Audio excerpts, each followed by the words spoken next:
Hello, and welcome to the latest edition of T2RL Talks, our topical podcast on issues of interest to the airline technology community. We have a special guest with us today. I'd like to welcome Sean Lynch from Southwest Airlines, and he's primarily going to be talking to our own Paul Heber, who is possibly the world's foremost expert on service management in the airline IT field. They're going to be talking about the survey that T2RL has recently carried out amongst airline IT practitioners about the need for the way we manage service to evolve as the overall technology suite in the airline industry evolves towards a much more modular environment around offer, order, settle, and deliver. So with that, I'd like to hand over to Paul to introduce himself and Sean and kick off the conversation. Thank you, Ian. And so thank you, Sean, for joining us. It's a pleasure to have you with us today.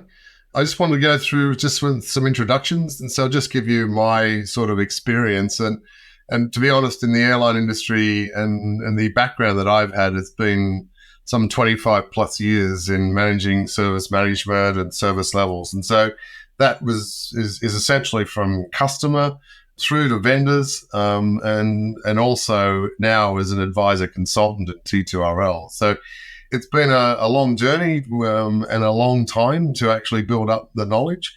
It's not my whole experience, clearly. I've been in the IT industry for the whole of my life, and I've seen many aspects of the IT industry change over the time. And this is one of those areas that I did want to talk to you about in regards of how much it's really changed since it first started in service levels. But that's one part of the topics today. But I'd like to get just an introduction from your side, just to put that in perspective as well, if we can. Well, terrific. Well, thank you for having me today. My name is Sean Lynch, and I have been at Southwest Airlines for a little over 24 years at this point. I started as a developer on southwest.com way back in the day before airlines were really doing a lot of distribution directly through their websites. I have led most of the commercial functions here at Southwest, whether it's been for our distribution channels or actually management of the back-end reservation services with a prior reservation service that we had.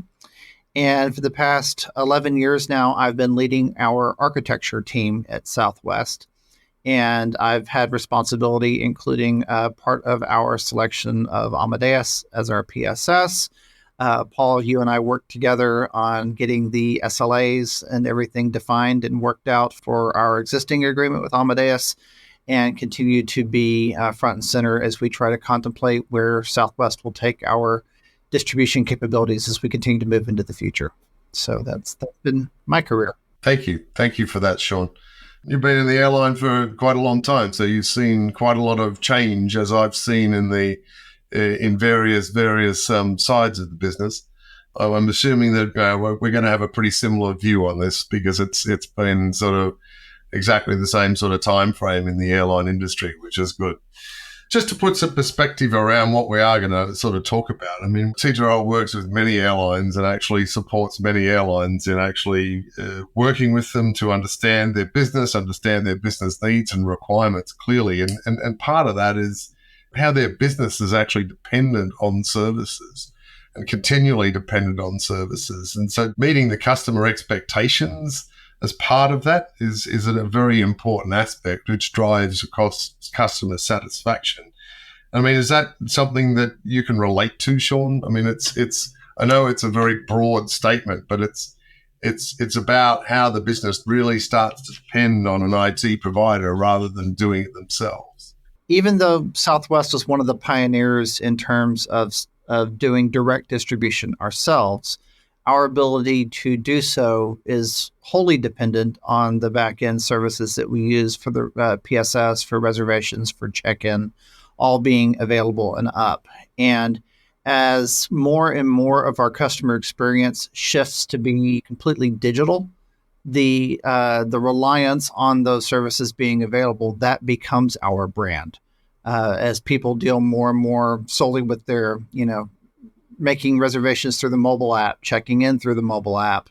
If those systems and services are not available, there's just not enough manpower to scale to support the demand whenever services are unavailable. So yeah, I wholly agree that the criticality and the focus on service management and IT service agreements at a business level are just increasing through the roof. Just for me to put that into a context that I can sort of rephrase it, if you like. I mean, I understand as you get more and more reliable IT services, you actually change processes and you change the volume or the number of people that you have supporting manual processes in certain touch points. Oh, 100%. And obviously, if these things are not reliable and you can't rely on them, then you can't extract value from the services that you're buying. Yeah. Because the value equation is basically the people, technology, and process. Without all of those elements, you can't create value. Well, a really simple and trivial example, when I started here 24 years ago, when it was time to go board a flight, I would physically go talk to somebody, whether that was at a ticket counter or at a gate, to obtain a boarding pass from them. And there was a gate agent at every gate. And we had, just walls of ticket counter agents out there for customer service. Now, the first person from Southwest I might actually talk to will be the flight attendant. So we'll have a customer service agent covering 5 gates. And we will, even with self-service check-in and self-service bag drop, you've got one agent, handling a suite of kiosks now. And there's just not the manpower for us to have customer service agents out and interacting with and touching every customer because we rely on those automations. So as these systems have come online, we have been able to increase the productivity of our agents and actually reduce the number of agents that we need per customer touch point as the IT systems take over more of those functions and deliver that customer service. So we just can't scale if something's unavailable. We just can't scale to where we are anymore. No, that's very true. And so I guess when those expectations of delivery capability and commitment are just not clear, or they're not met, then it turns into a whole erosion of customer satisfaction, or worse over time, to the point that you can't see a way out of actually improving the service and ultimately choose another vendor to provide the services. 100%. And it's not just the uptime and availability of the services, but it's also the performance of the services. I think one of the things that continues to surprise people is it's not only the availability numbers that we will drive, but the response time requirements and the speed with which the system must respond, both in terms of sheer breadth of scaling, but also each individual transaction. Customers just will not wait. And so the speed with which the system can respond also becomes the hallmark of our brand and our customer service. And so the service level agreement, a well-structured service level agreement, is a really good way to actually define what those commitments are and performance guarantees are. And obviously those levels are then what you take into account when you're sizing the people and process to actually support the IT services going forward. 100%. I mean, we see the basics of this as a success of business to be able to consume services when they need to be able to consume services. So it's starting to get to the point of lean IT, where you have the principle of just-in-time delivery. So if I can deliver things just in time, that's all I need it to be able to do. I don't need it to be necessarily available 24/7. I just need it to be available when I need to do what I need to do. And that, I think, is the direction that we're seeing that the industry is sort of heading.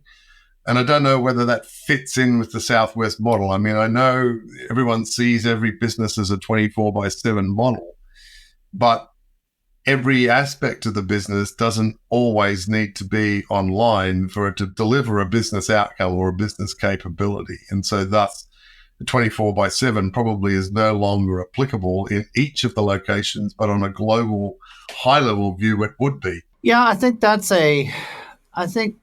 I think that there is a way that you can take that to be 100% true, and I think there's a way that you can take that to could be problematic. I agree the system needs to be there when we need the system, but we also have less and less control over when we're going to need the system. Because, for example, we can turn around if we run an ad in the middle of a football game, we will see immediate reactions happening on the website or on the mobile devices or on any of these other channels that will then turn around and drive demand that's not in a linear fashion. We are turning around and we're taking the demand and we're putting it in the hands of our consumers. And so it's not even necessarily when Southwest chooses to operate, but when does the customer choose to turn around and interact with us? And so that's there. Yes, there's patterns to it. And yes, there's times where we're more busy and times when we're less busy. But ultimately, the criticality of the service is that it's got to be able to be burstable. It's got to be able to be elastic and respond with the changes in demand. And those changes in demand may or may not be foreseeable based on what's happening in the breadth of the environment. So true, we might not be operating a flight today at a certain time of day, but that doesn't mean that our customers aren't, interacting or driving behavior themselves. Sure. And some parts of the business are going to be needing to be online 24/7 to actually support what you're saying there. Yep. But there are other elements of the businesses that are going to be capable to be not turned on and off, but to be available and be usable and consumable at certain times of the day. And so that's why most people look at buying and consuming services. And you're absolutely right. The customer is now in the digital world and even moving forward into offer and order. And we'll talk about that a little bit later. But it's turning that whole digital ecosystem into an online retail economy, which actually makes that even more critical as we move forward. And so just talking a little bit more in the service level frameworks and ITIL, is ITIL what Southwest utilizes and follows and is implemented in all of the processes that are internal? We definitely do for incident management, service management. I wouldn't say that we're a full 100% ITIL shop, but we do definitely run it for our service management capabilities, yes. And then that fits with most organizations where they adopt elements of the framework, not the whole framework. I mean, there aren't many organizations that can actually utilize the whole framework. There are some, but I would suggest they're very few and far between. And so they take the elements that are important to the business and actually deliver an end-to-end value. And I think that's exactly, and so I've been working with Southwest now for about 3.5 years. And I've seen that across the board in all of the working relationships that I've sort of built in that time. It is actually well defined. I have seen Southwest's a lot of the processes as well, and they are very well defined. And so I think Southwest is probably one of the more advanced airlines in adoption of ITIL in the processes and the way that it works, which is really great to hear and great to see. I'm going to go back to the past a little bit for a while. Okay. And so if you look at where we've been, yeah, and so, I mean, I'll ask a very easy question to start with. How long have you seen the current frameworks of service levels and service management being used from providers for? I mean, it's got to be a reasonable amount of time. Yeah, I think the way that we've been structuring them has matured over the course of time, but they've all very much been centered around legacy command response kind of, okay, let's define what transactions, what commands you want to turn on and operate, and what's the uptime and availability, and what are the service credits and everything else around that. But that construct has been around for as long as I've been in IT. Our precision with how we try to define them in the past continues to grow. Yeah, if I could just sort of jump in here because I can. The first time I ever even heard the term service level agreement was around 1990. And at that stage, I was about 12 years into my career. And it was a pretty new idea then. And as you say, the things that were being measured in those service level agreements were very broad brush. There were how many minutes downtime are you allowed per period, and what is your average response time, and stuff like that. The impression I have from working with Paul over the last couple of months is that service level agreements now are a lot more sophisticated than they were back in 1990. Oh, definitely. They get far more fine-grained. They look like legacy computer interaction kind of constructs, right? It's defined batches of commands, and these commands have to respond within this amount of time, and those commands have to respond within that amount of time. But you're right. The construct around SLAs have been around for my entire career, at least. And same for mine in the airline industry. I mean, I looked at service levels in the past from other lines of business, not in the airline industry, and they were very, very basic. It was about mean time between failure and mean time to recover, which are old terminology and the same principle of availability and incident recovery times. But ultimately, it was driven around infrastructure. It was driven around hardware. I think in the late 80s, early 90s, IBM sort of founded a framework on service levels, and that was the first one that I was really introduced to, which was based on an IBM framework. It wasn't ITIL, but it was actually reasonably well aligned to it. And so ITIL was started in the 80s, and so the whole framework element started with this. And so I'm assuming that IBM sort of adopted a really, really early version of what ITIL started with, which wasn't ITIL, and no one even knew about ITIL back in the 80s until probably the late 90s, early into the 2000s. So most organizations didn't know about it anyway. So it has changed a little bit. I think you're right, Sean. It's got a little bit more granular, but I think the principles of service levels have stayed pretty much stagnant for that period of time, and that is a very long time in the IT industry for something to remain stable as it has. And then the other element, of course, is that you don't just procure. I mean, you procure IT services predominantly, and there are other elements, of course, that you procure around hardware and infrastructure as well. But do you see much of a difference in the structure of service levels associated with both of those, or is it just black and white in the principles of framework that they adopt? I see most of the constructs, as Ian, as you pointed out, they focus on NPTR and PBF, mean time to repair, mean time between failure. But the delineation between what is hardware centric and what is software centric, that part of it is maturing, at least to where it's more measured around services. Yeah. Because as IT consumer, I really don't care what it takes for you to turn around and run the service. I just need the service. How you turn around and provide that to me is the provider's concern to figure out how to go run. And I think that's something that cloud service levels, et cetera, have helped to really go change in the industry.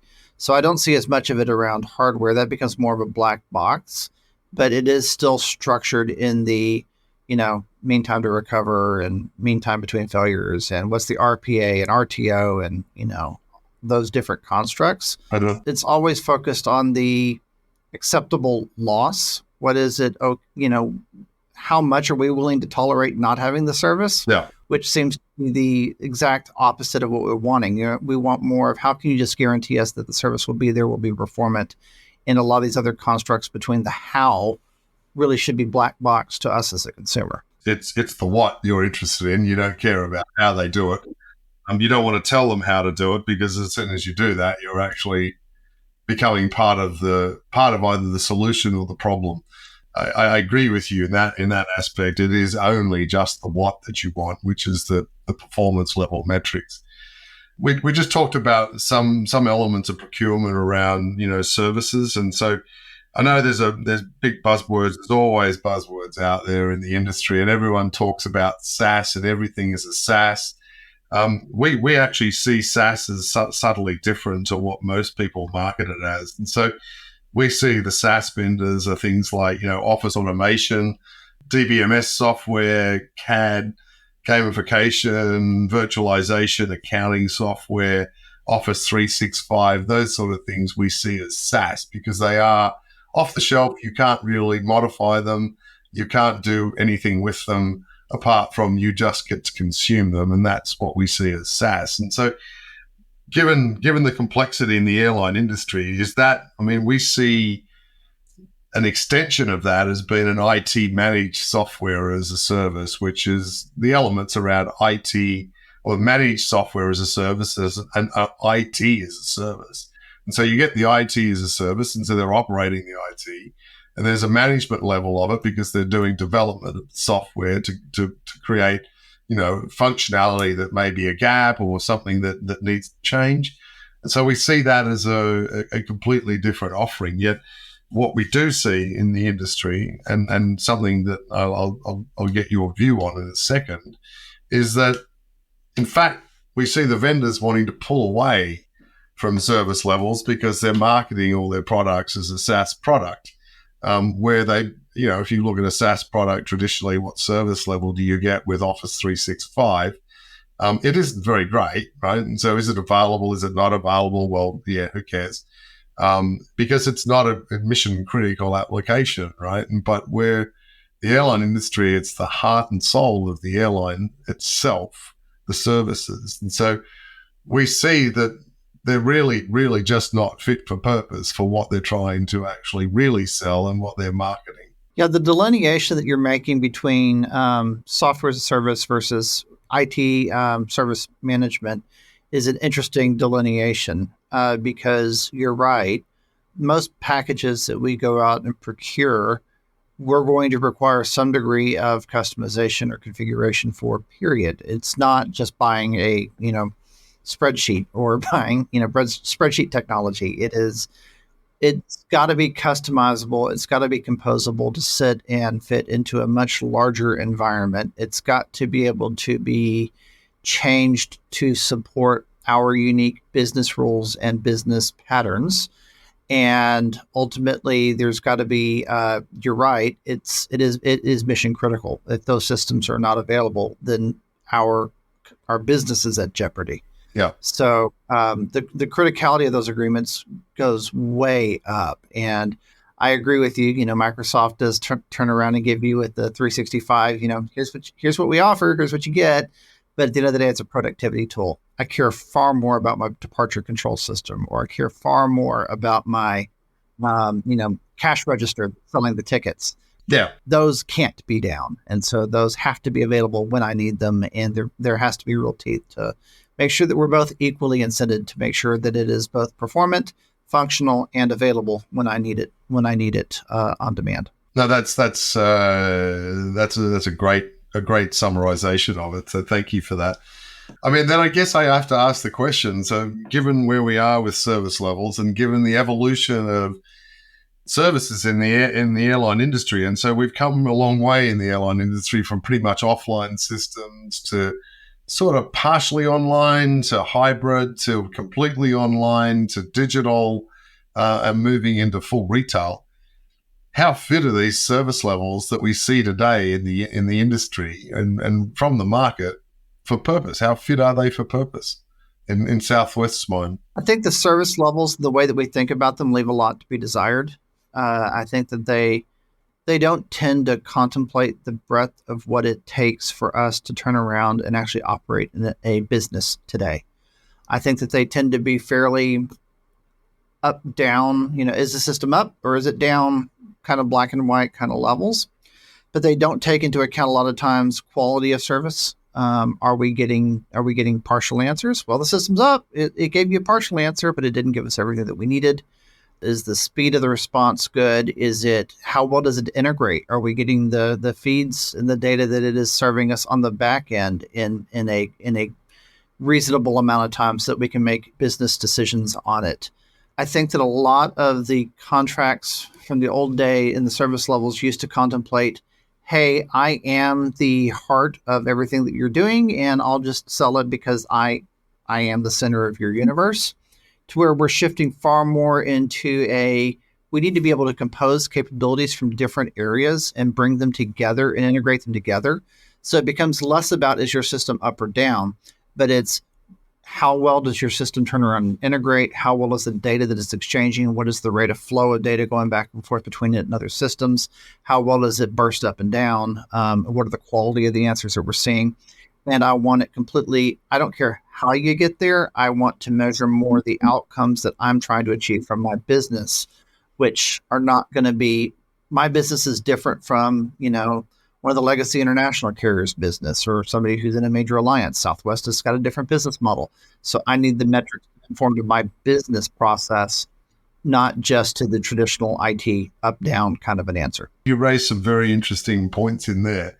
I just wanted to come back to one thing that you mentioned there about the provider telling you everything was okay, yet your business people are not completely happy. And sort of leads me into my next question about what really are the satisfaction levels within Southwest across the board? I mean, just in general terms, we don't need to go into specifics, but in regards to the satisfaction with the commitments, the real-time views, the reliability of that data, how it's reported, the granularity of that. And so it's just a matter of how well it's actually reported to you, and is it reliable data that you're sort of seeing from the vendors that you have relationships with? And I know you have relationships with so many vendors. It's I can't count them on all the digits of my hands and feet. So I think that historically, where a lot of our vendors have been is that they think about service levels, at least from the outside looking in, as, hey, we'll run the business and we'll tell you if we're good or not.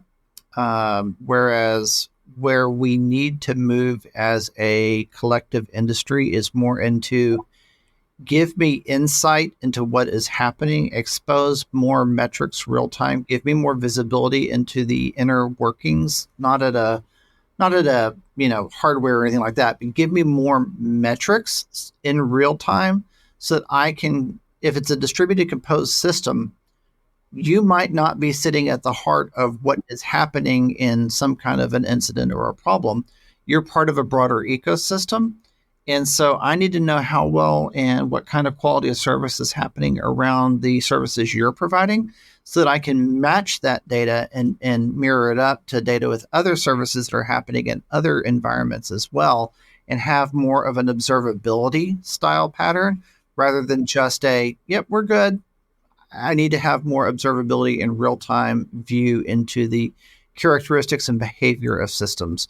And it's more about the constellation of systems that are around us and not just one provider that I pick up the phone and go, hey, you good? Yeah, we're good. Okay, they said they're good, right? I need a lot more real-time visibility into the health and behavior of the overall system with real-time accurate feeds. And I don't think that very many service providers see that. It's not a full open kimono, for lack of a better expression, about here's all the metrics, here's all the insights, and we have a shared agreement and understanding of how the IT service is being provided. Can I ask, in the way you describe things there, you've got I think you said a constellation of systems. You've got lots of systems that have to work together, some from one vendor, some from another, some maybe from a bunch of vendors. Do you expect in the modern world that the vendors will have a much better understanding of how your business actually works than maybe they did a generation ago? I think that the good partners will understand how and where they fit, because at the end of the day, my success and their success are tied together. And so it's less about, hey, here's what I do, take it or leave it. And it's far more about we understand our role and we can provide insights back to help collectively arrive at what's happening. I mean, it used to be that if I bought a service from a company in the more colloquial software as a service or IT service management, right? Pre-cloud, I was expecting them to go turn around and stand up some servers and go run those servers for us and deploy their services on it and manage all that. And that's not how it works for most companies anymore. They're running software that is running on somebody else's cloud infrastructure, running across another telecoms network. And no one person has the full visibility of how the entire system is behaving. And so therefore, we have to have better visibility at how the business throughput is working as a whole. Because at the end of the day, my business customers don't care, was it system A, system B, or system C that had an issue? They care, did my IT service that I'm depending on to run my business work end to end? And we have to be able to turn around and collaborate that across all of these different providers that are all working together to provide the service out to our end users. Thank you. Thanks for that, Sean. Just coming back to a couple of things that you mentioned there, and in fact, a topic that we actually touched on a little bit earlier about the granularity and the time when you need to be able to consume the services. It's sad today that the service levels are based on an average over a month for availability, as it is for response time. There are so many elements of service levels that are based on a monthly basis, but the average monthly basis, I assume, is not that important to your business. No, not at all. Because especially it's a running joke, because it used to be that people would say, hey, I'm up 99.9% of the time, which sounds really great until that 0.1% of the time that you're unavailable happens to be at my prime time.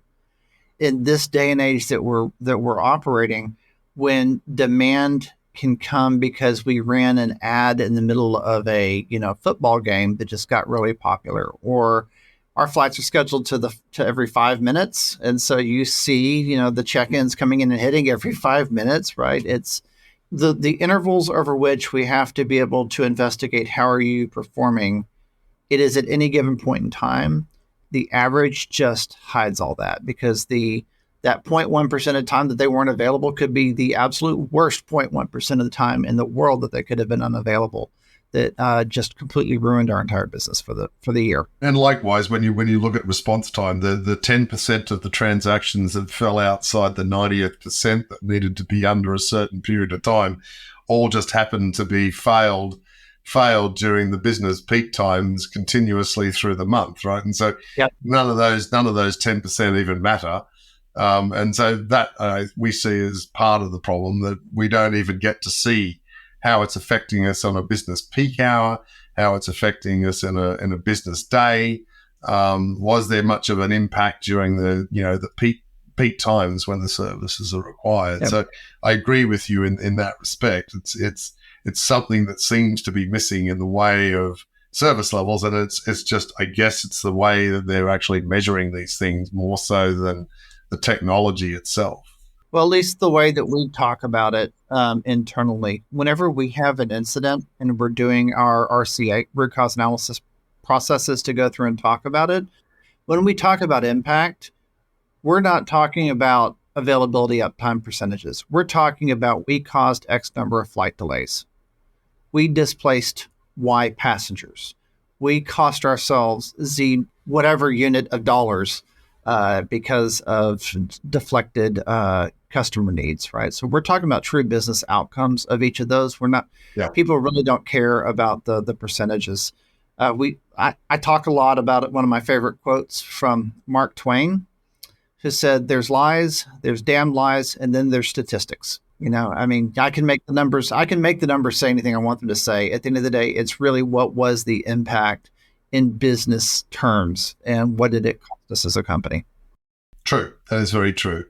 I'm going to ask a question, and this may be a hard one for you to answer, but are there any common complaints that you see in Southwest about service levels, service governance with providers from the business? I mean, multiple parts of the business, multiple lines of the business that you're talking with from the architecture side.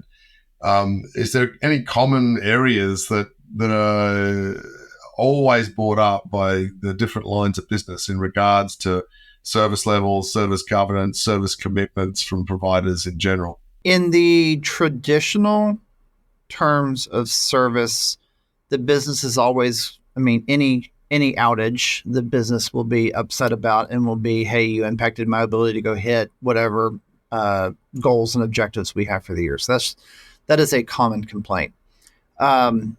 Back to your concept about the difference between software as a service, i.e. the spreadsheet, versus IT service delivery.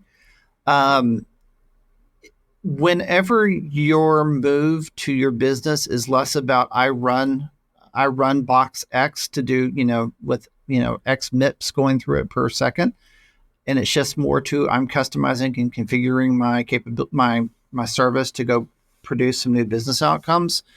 The perception of what the service is from our business constituents moves even into speed of development, speed of how quickly can I make changes to the system. and configure that. And that is a common complaint. Every business unit would like us to be able to deliver new capabilities faster, to make them more composable, to make them more ability to morph on demand as the business is deciding I need to be more reactive. Yeah. And so a lot about how do they actually service deliveries more than just did I run it and did it stay up. It's also how quickly can I make changes to respond to your business environment, and how quickly can I deliver new capabilities by flipping a switch, changing a configuration, and how much am I slowing you down from being able to operate your business at the speed that you want to operate it at. Yep. That's probably the most common complaint that I hear. Perfect. Thank you. As we change the focus from technical measurements to business outcomes, I think that's very much reflected in the results of the survey that we've carried out and that we'll be publishing in the new year. I wonder, Paul, as we get towards the end of our time, you want to give us any little teasers as to what's going to be in that report? Yeah, I wanted to sort of touch on the business outcomes as well, but the report is going to actually walk through sort of the basics. So we've covered some elements of this in the talk today, but we're just going to talk about the principles of service levels, the history of service levels. We're going to talk about the platforms and different platform offerings and service offerings. Then we go into, what we believe is how they need to be delivered in those service offerings, talking about trends within the industry, about where things are going, how these service levels are, how they're governed today. And we look at the perspective for the industry going forward. So from our perspective, what the service levels look like. Also talking about the principles of what airlines need to consider and what vendors need to consider going forward. There's a whole lot of questions that we asked in the survey, which were focused on what doesn't work today, what will work in the future, how does the future sort of need to look, what's important to the airlines. And so the whole survey was taken from an airline perspective. And so that's an important view because they are the customers of all vendors as well. And so all the elements that are covered in there are the requirements or the non-functional requirements that airlines see as important. And so the results sort of show for themselves that service levels are becoming more critical and even a more critical decision point for an airline to choose a vendor. Not just critical to the airline once you have the vendor, but it will come down to the point that it's not just the commercials, it's the total value, which includes the service commitment, because you can't get the value of the commercials until you can actually have a commitment on how it's going to operate. Sean, would you agree with the proposition that in the modern world, we need to be designing our service management capabilities in right up front when we're designing a product or a service, rather than just tacking something on at the time of delivery? 1,000,000,000%. How we can actually turn around and operate and run the system is just as important, if not even more so, than trying to get the what is it up front. We have to be able to turn around and know, can we rely on it? How can we, how will it fit into our ability to observe the greater whole that it's a part of? Unfortunately, I've seen historically those things do tend to come far later in a discovery and a discussion with different vendors. But that is, I know, an area that throughout the course of my career, I have found to be vitally important that we have to start with almost immediately as we go through and make sure that we understand what capabilities exist there. Because while we call them kind of non-functionals, that is the function of how we actually operate an IT department in support of a business. So that's pretty foundational. And that I think is a very important point. I think calling stuff non-functional is the danger there is that you downplay its importance, and we really should not be doing that. Agreed. No, I agree. I call them non-functional because everyone understands the principle of non-functional because it's not functioning.